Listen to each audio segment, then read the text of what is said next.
सर्वमंगल मांगल्ये शिवे सर्वार्थ साधिके शरण्ये त्र्यंबके गौरी नारायणी नमोस्तुते। नवरात्रि में कन्या पूजन का खास महत्व है क्योंकि कन्याएं देवी दुर्गा के स्वरूपों का प्रतिनिधित्व करती हैं। साथ ही कन्याएं मां लक्ष्मी का भी स्वरूप मानी जाती हैं। कन्या पूजन का यह अनुष्ठान आमतौर पर अष्टमी व नवमी तिथि पर किया जाता है। जाने किस उम्र की कन्या में कौन सी देवी। 2 वर्ष की कन्या। दरअसल 2 वर्ष की कन्या को मां कुंवारी का स्वरूप माना जाता है। इनकी पूजा करने से धन से जुड़े संकट दूर हो जाती हैं और धन और ऐश्वर्य की प्राप्ति होती है। 3 वर्ष की कन्या। बता दे 3 साल की कन्या को देवी त्रिमूर्ति का स्वरूप मानते हैं। मां के इस स्वरूप का आराधना करने से धन, धान्य और जीवन में सकारात्मकता आती है। 4 वर्ष की कन्या। 4 वर्ष की कन्या की देवी कल्याणी का स्वरूप माना जाता है। इनकी पूजा करने से परिवार के सदस्यों का कल्याण होता है और जीवन सुखमय बनता है। 5 वर्ष की कन्या। 5 साल की कन्या देवी रोहिणी का रूप मानी जाती है।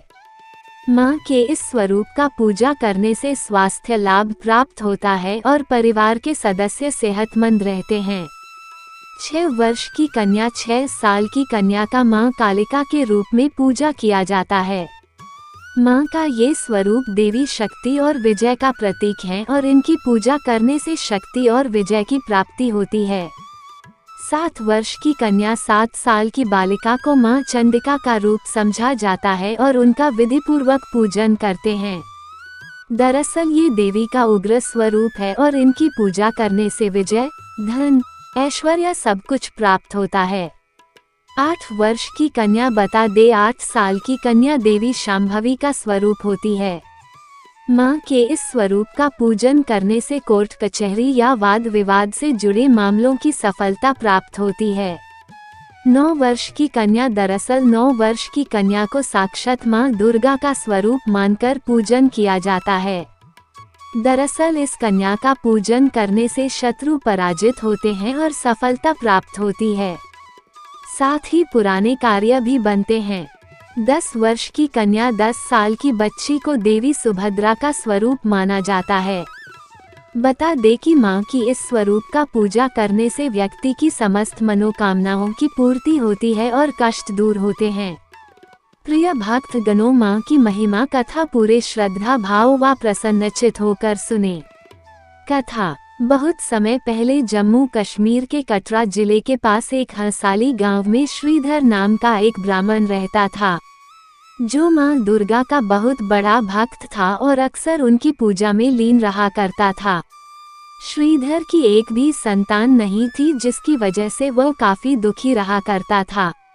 एक बार उसने नवरात्रि का व्रत किया और कन्या पूजन के लिए कन्याओं को आमंत्रित किया। इन्हीं कन्याओं में एक प्यारी कन्या का रूप धारण करके मां वैष्णो उसके घर पधारी। श्रीधर ने सच्चे दिल से सभी कन्याओं का आदर सम्मान किया और भोजन करवाया। भोजन ग्रहण करने के बाद सभी कन्या वहां से चली गईं, लेकिन माता वैष्णो वहीं श्रीधर के पास रुक गईं। उस छोटी कन्या ने श्रीधर को भंडारा रखावने का और पूरे गांव को आमंत्रित करने का आदेश दिया। कन्या की बात मानकर पंडित श्रीधर ने ठीक वैसा ही किया।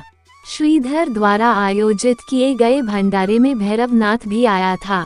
कहा जाता है कि यहीं से भैरवनाथ के अंत का आरंभ हुआ था। ये भंडारा रखवाकर श्रीधर को संतान प्राप्ति हुई। तब से लेकर अब तक नवरात्रि में कन्या पूजन किया जाता है। बोलो जय माता दी।